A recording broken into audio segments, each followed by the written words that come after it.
Pak, selamat sore. Sore, Pak. Kita Sore, Pak. ya mulai lagi kuliah kita. Jangan lupa isi absensi. Sejauh ini kita sudah mencoba memahami data dengan melihat dari sisi pemusatan data.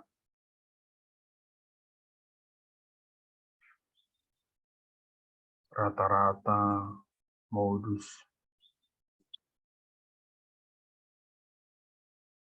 median, sudah kita pelajari. Tapi tidak cukup itu saja yang perlu kita pahami tentang data itu.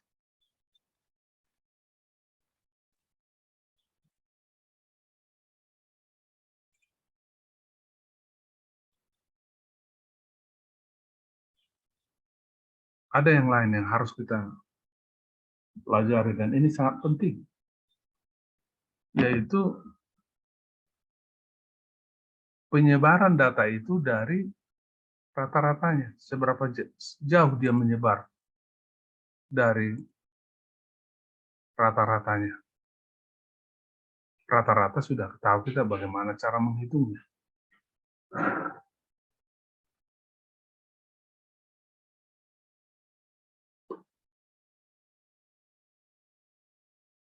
Nah, seberapa jauh dia menyebar dari rata-ratanya, itulah yang diukur dengan istilah keragaman.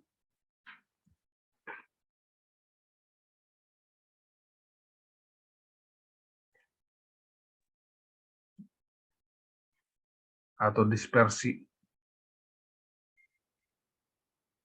Jadi keragaman itu seberapa jauh suatu data dari rata-ratanya, seberapa jauh suatu data menyebar dari rata-rata. Lihat di buku kita halaman 31, mulai dari situ. Halaman 31. Di dalam buku kita bisa lihat ada contoh A, contoh B. Dua pabrik menghasilkan jus jeruk. Halaman 31 ya, jus jeruk. Pabrik A, pabrik B. Atau kita sebutlah contoh A, contoh B. Kalau dirata-ratakan, rata-ratanya itu sama. Dari pabrik A itu rata-ratanya sama dengan pabrik B. Kalau dilihat dari rata-ratanya sama-sama 1,0 liter per botol. Tapi kalau kita lihat dari penyebaran setiap pengamatan itu dari rata-ratanya, akan terlihat berbeda.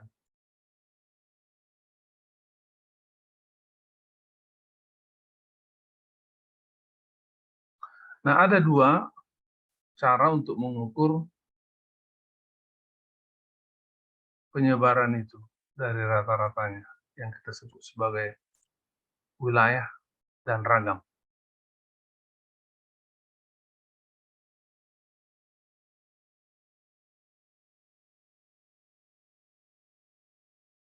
Ya, wilayah dan ragam. Wilayah didefinisikan di buku itu halaman 31 itu sekumpulan data. Wilayah sekumpulan data adalah beda antara pengamatan terbesar dan terkecil dalam kumpulan tersebut. Misalnya teladan 8, coba kita lihat teladan 8. Ada IQ 5 anggota keluarga, 108, 112, 127, 118, dan 113. Nah, yang terbesar di situ adalah 127 IQ-nya, yang tertinggi. Yang terendah IQ-nya adalah 108. Jadi wilayah dari IQ itu adalah selisih dari 127 dengan 108 itu 19. Itulah wilayahnya. Ini cara perhitungan yang paling sederhana untuk menghitung keragaman. Nah, untuk contoh jus tadi bisa kita hitung. Untuk jus tadi, ya, jus contoh dari pabrik A dan pabrik B. Pada perusahaan A, isi botolnya terbanyak itu 1,11 liter.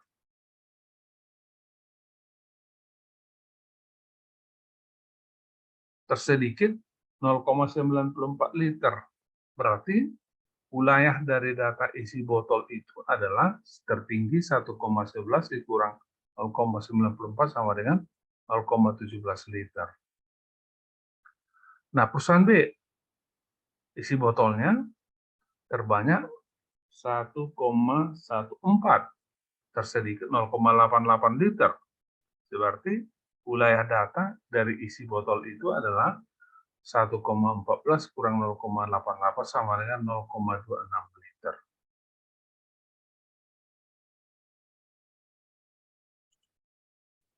Apa yang bisa kita simpulkan di situ?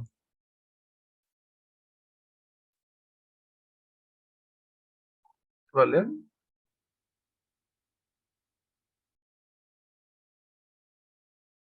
Data isi botol dari perusahaan B itu yang wilayahnya lebih lebar, 0,26 liter, dibandingkan dengan isi botol dari perusahaan A yang wilayahnya lebih sempit, 0,17 liter. Itu artinya bahwa isi dari botol-botol jus jeruk dari perusahaan B itu lebih menyebar dari rata-ratanya.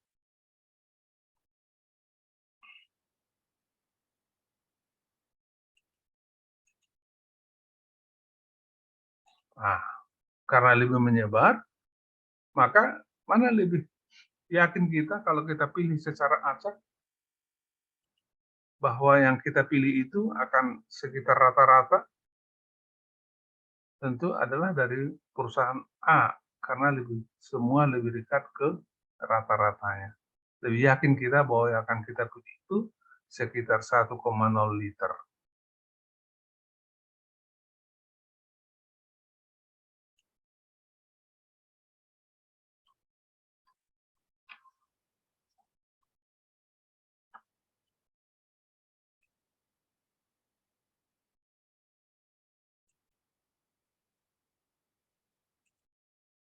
Oke, kita lanjutkan.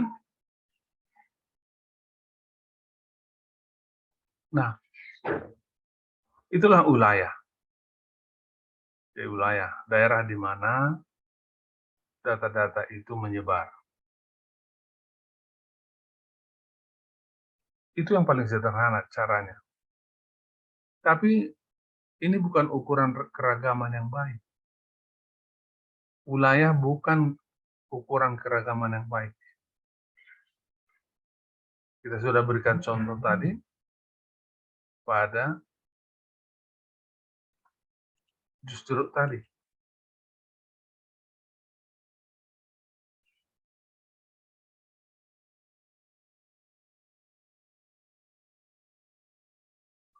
Nah, sekarang apakah ada gunanya? Ada, bisa berguna, cuman tidak begitu baik.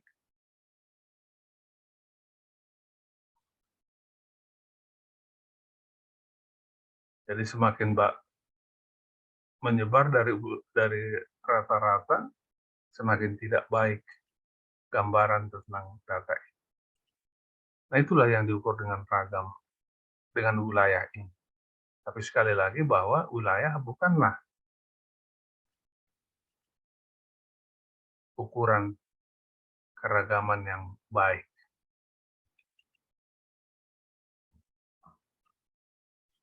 Kita lanjutkan halaman berikut ya. Halaman berikut.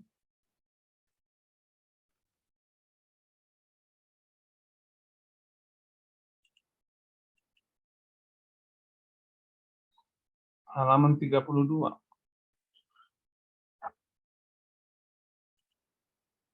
Lalu kalau wilayah bukanlah ukuran keragaman yang baik, adakah yang lebih baik? Ada, yaitu ragam.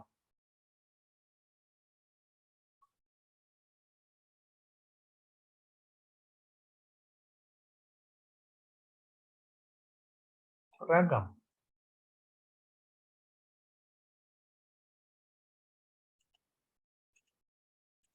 Ragam adalah ukuran keragaman yang memperhatikan posisi relatif setiap pengamatan terhadap nilai tengah gugus data. Dengan perkataan lain, simpangan dari nilai tengahnya.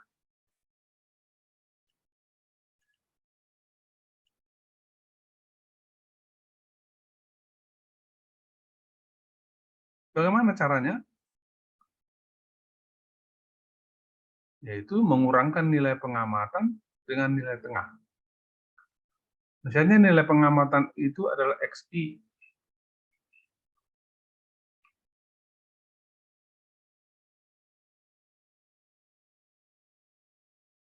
Berapa selisihnya dengan rataan populasi? XI kurang mu.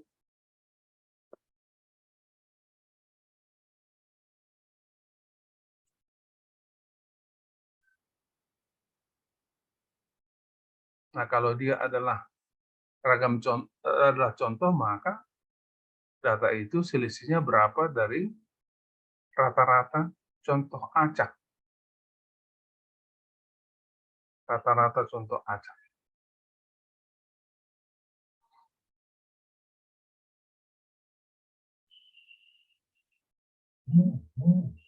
Jadi yang dihitung adalah berapa kesimpangan dari nilai tengahnya. Kalau ada beberapa nilai XI, maka total dari simpangan itu haruslah 0.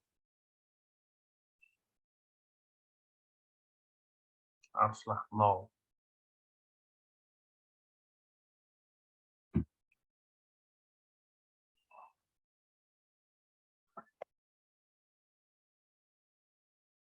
Nah, di dalam buku ada dibuatkan itu di halaman 32 ya, di bagian tengah. XI kurang mu, X2 kurang X1 kurang mu, X2 kurang mu, dan seterusnya. Kemudian X1 kurang X bar, X2 kurang X bar, dan seterusnya. Nah, kalau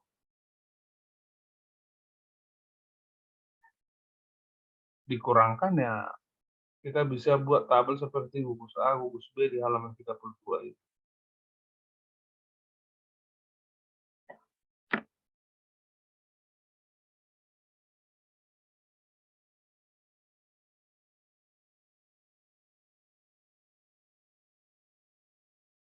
Nah, kita sudah tahu bahwa data itu ada yang kita sebut tadi sebelumnya populasi,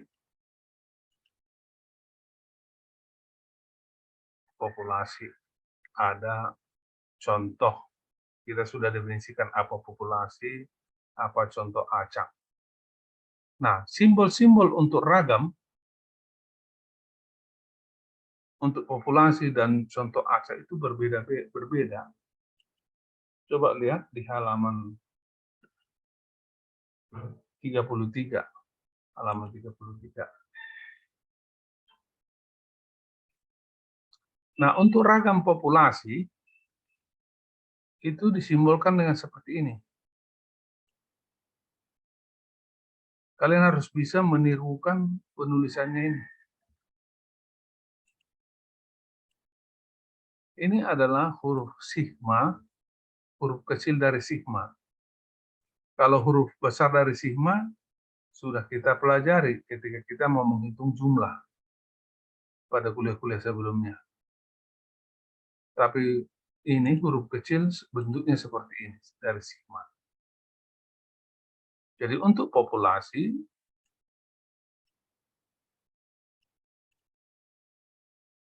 ragamnya dituliskan sigma kuadrat. Sigma kuadrat.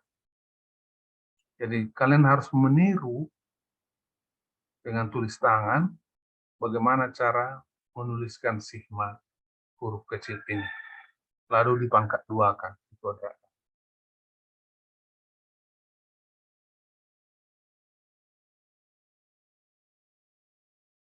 Nah, untuk populasi, ragam populasi ada di halaman 33 di kotak itu.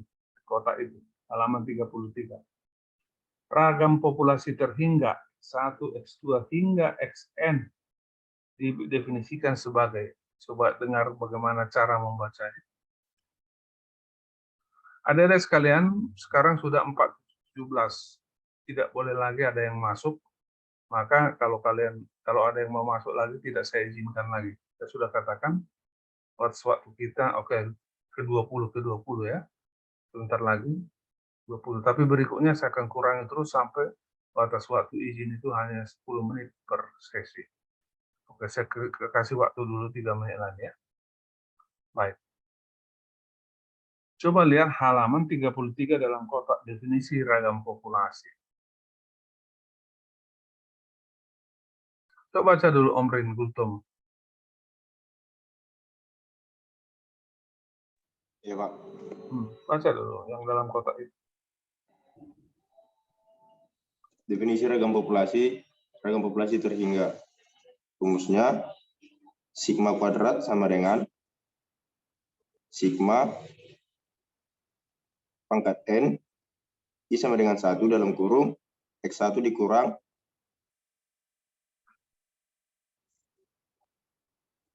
simbol keduanya saya kurang paham, Pak. Masih nggak kuliah kau sebelumnya. Joko Bang Manalo. Joko Bang Manalo.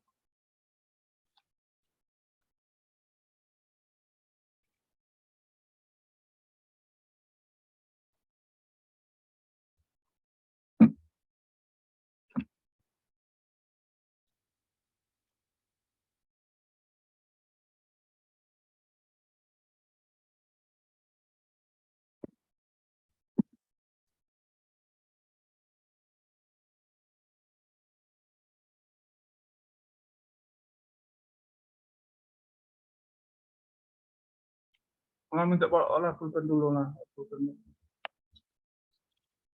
Ambilkan pulpen. Izin, Pak. Mana kau dari tadi kupanggil udah mau aku buat kau absen. Saya lagi di jalan, Pak. Baru pulang dari kampus, Pak. Oh, berarti nggak perlu buat kau kuliah ini ya? Penting, Pak.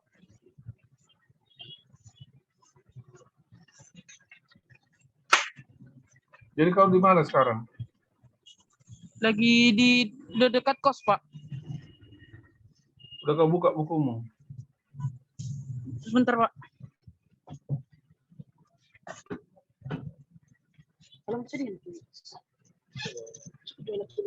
Oke, Kezia Melsandi.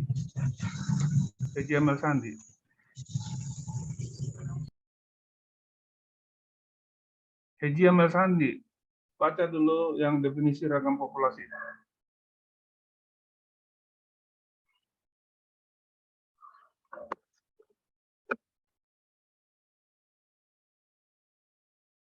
Eji Amel Sandi. 21. Saya, Pak. Ya, sudah hampir kubut kau absen. Baca dulu rumus definisi itu. Apa tadi?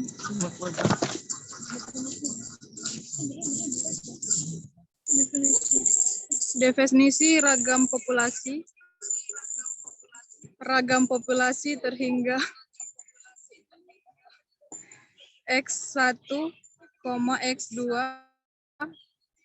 sampai Xn didefinisikan sebagai sigma kuadrat sama dengan sigma xi dikurang median kuadrat, di mana I sama dengan 1 per N. Salah. Sampai N. Waduh, jangan frustasi aku ngajari kalian, Pak. Kesanku kalian nggak belajar sama sekali.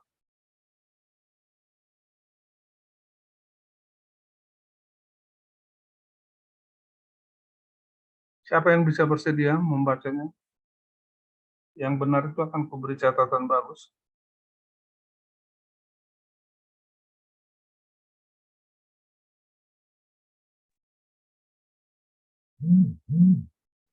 Saya, Pak.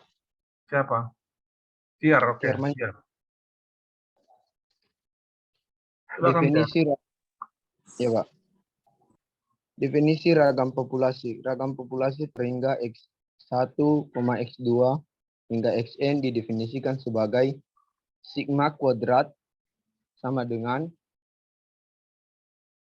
sigma dari Xi kurang mu kuadrat, di mana I mulai dari 1 hingga N per N. Sekali lagi. Nggak jelas. Sigma kuadrat sama dengan sigma dari Xi kurang mu kuadrat, di mana I mulai dari 1 hingga N per N. Ya, bagus sekali. Kau Tiar Mansyah Hare 21 7135. Kita dulu ya.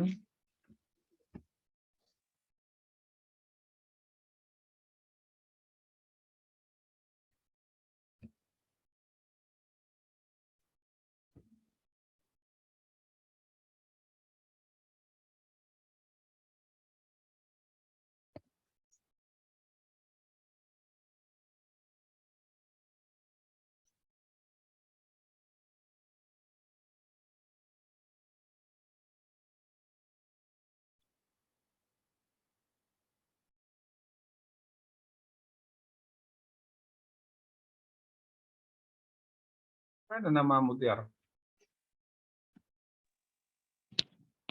Tiarman Syarif, Pak. 21710035, Pak.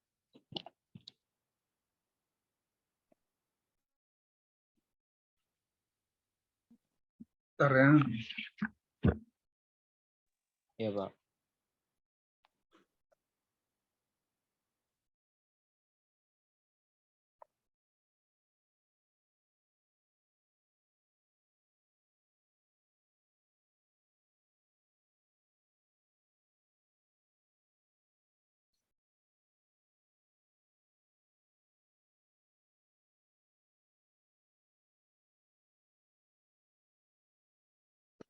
Ya, kuliah yang lalu juga Tiar menjawab baik, bagus ya Tiar. Lanjut ya. Ya, Pak. Pra PP kamu. Oke, udah tahu yang lainnya? Kesia, Joko. Coba Kesia, baca dulu. Udah tahu nggak tahu? Yang dibaca Tiar tadi udah benar. Kesia. Kesia. Ya, Pak.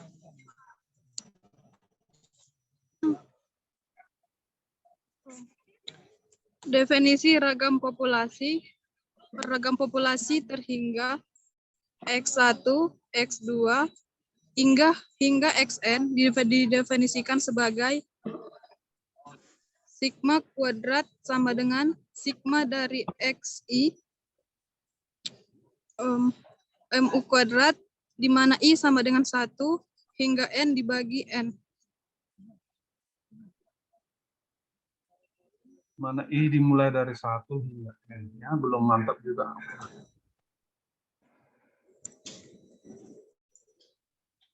Oke, absensi saya tutup ya. Baik.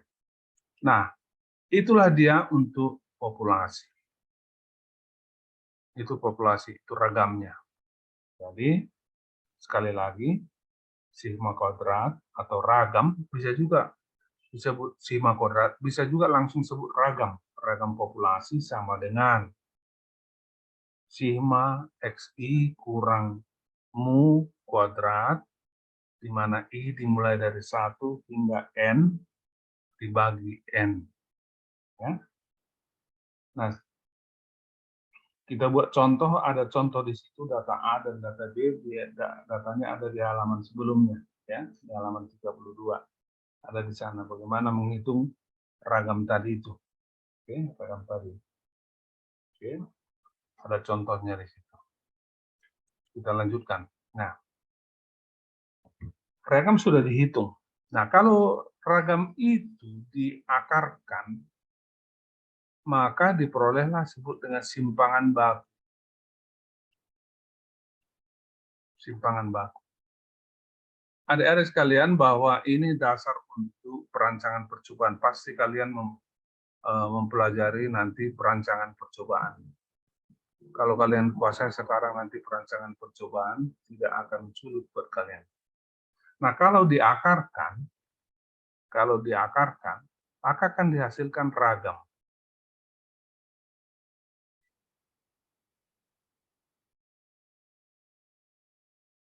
Kalau diakarkan ragam tersebut, akan dihasilkan simbol ini, sigma.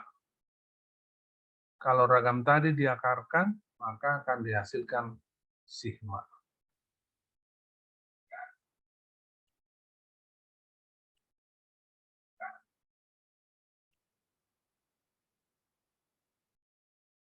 Itu yang disebut dengan simpangan baku. Simpangan baku.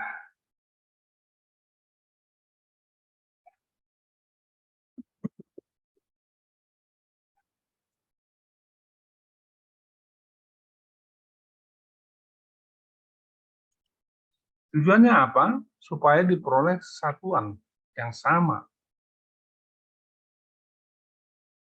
dengan satuan asalnya. Jadi sekali lagi, kalau tadi sigma kuadrat itu, ragam itu diakarkan, maka akan diperoleh sigma.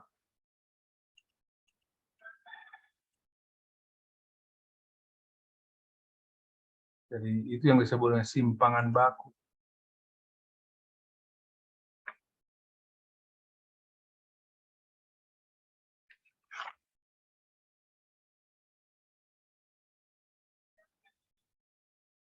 Nah, teladan di buku ada di teladan 9.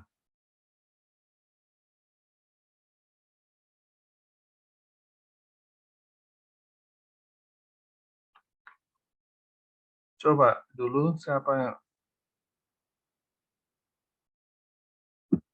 membacanya?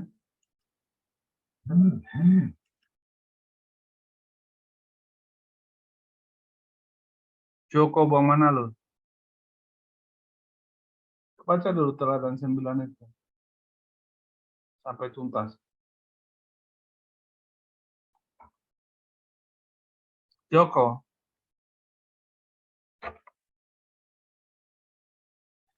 Joko.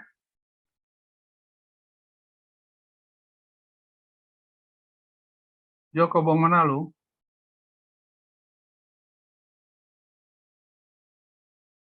Joko buang mana lo?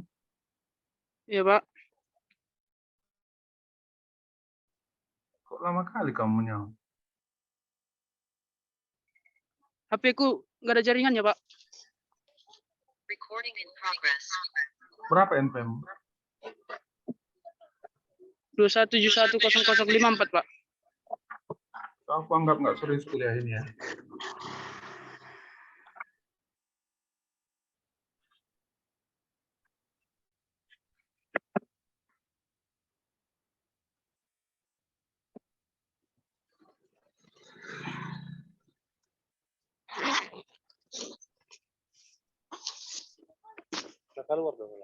Hidup.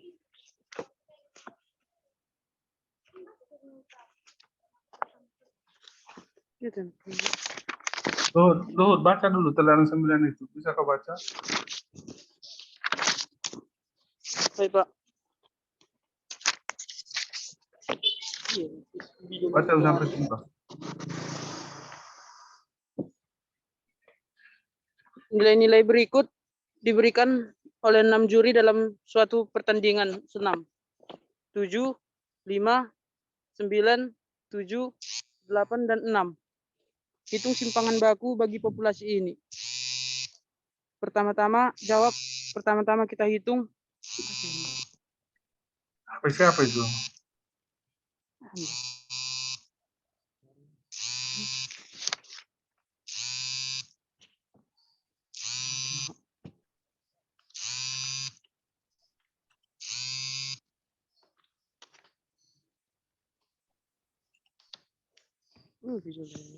Lanjut Luhut.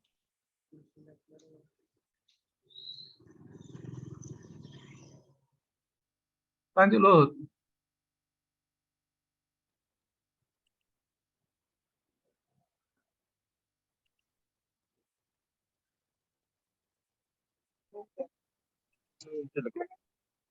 Luhut.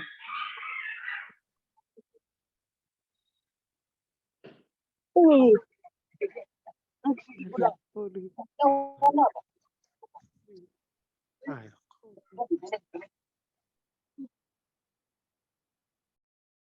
nggak tahu kau ya Luhut ya. Iya nih coba. Baik, Pak. Teladan 9. Volumenya kecil kan? Mendengung.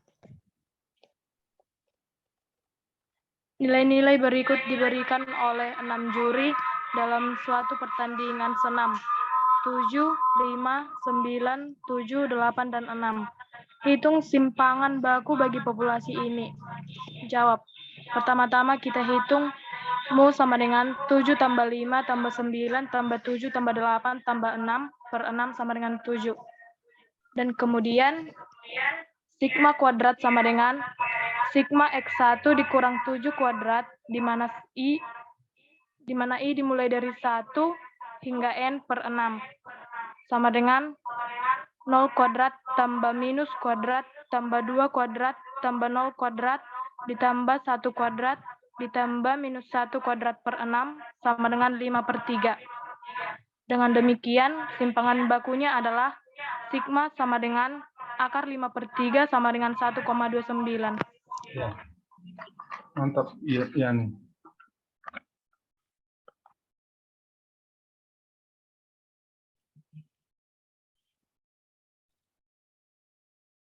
Ini setinggi apa tadi ya? Iya, Pak.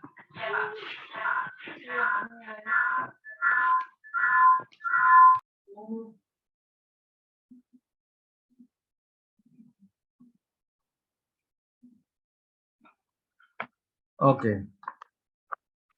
Jadi itulah simpangan baku. Akar dari ragam. Akar dari sigma kuadrat. Itulah simpangan baku. Sigma. Oke. Nah, kita lanjut. Itu adalah populasi. Bagaimana kalau contoh itu definisinya ada di halaman 35. Siapa mau membaca yang benar? Cewek dulu, cewek. Kita beri kesempatan cewek. Cewek. Gracia Marbun.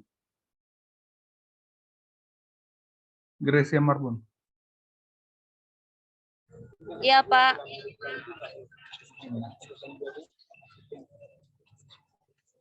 Baca dulu ragam contoh. Definisi ragam Definisi ragam contoh. Ragam contoh untuk sebuah acak X1, X2, titik, Xn didefinisikan sebagai S kuadrat sama dengan sigma XI dikurang X bar kuadrat, di mana I sama dengan 1 hingga N per N dikurang 1. Ya.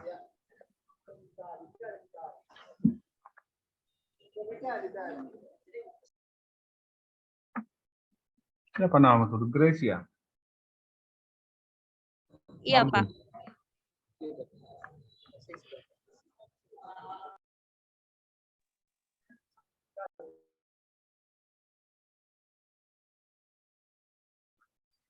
Ya, udah mantap kau jawab, cuman ada sedikit koreksi yang tidak terlalu salah sebenarnya sih kau bilang tadi. Di mana I dimulai dari 1 hingga N, ya.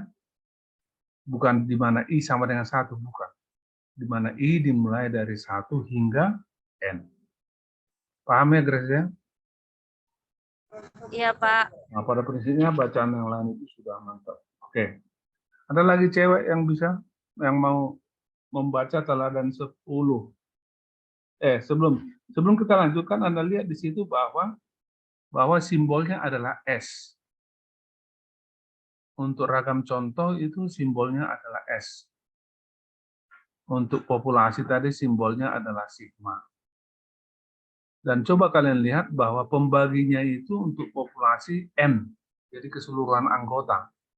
Karena tidak ada lagi anggota selain daripada N itu. Nah, untuk contoh acak, karena yang diambil itu adalah contoh, maka di pembaginya adalah N kurang 1. Ya, itu perbedaannya. Baik, ada cewek yang bisa membaca Surtina. Kebetulan kulihat Surtina ini. Surtina Veronica Samosir. Baik, Pak. Aduh, suaramu terlalu keras itu.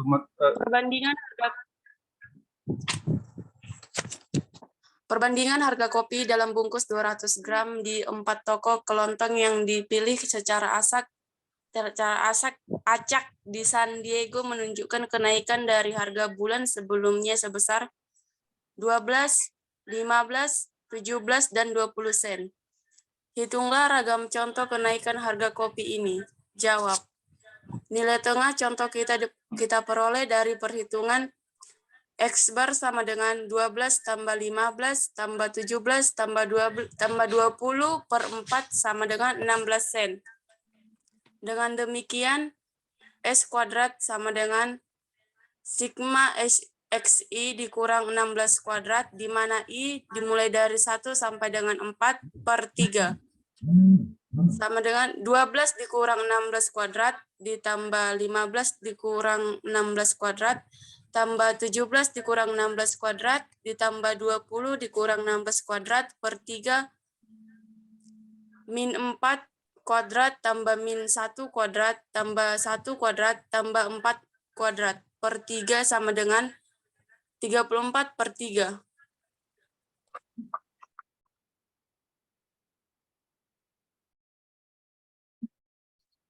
Ya,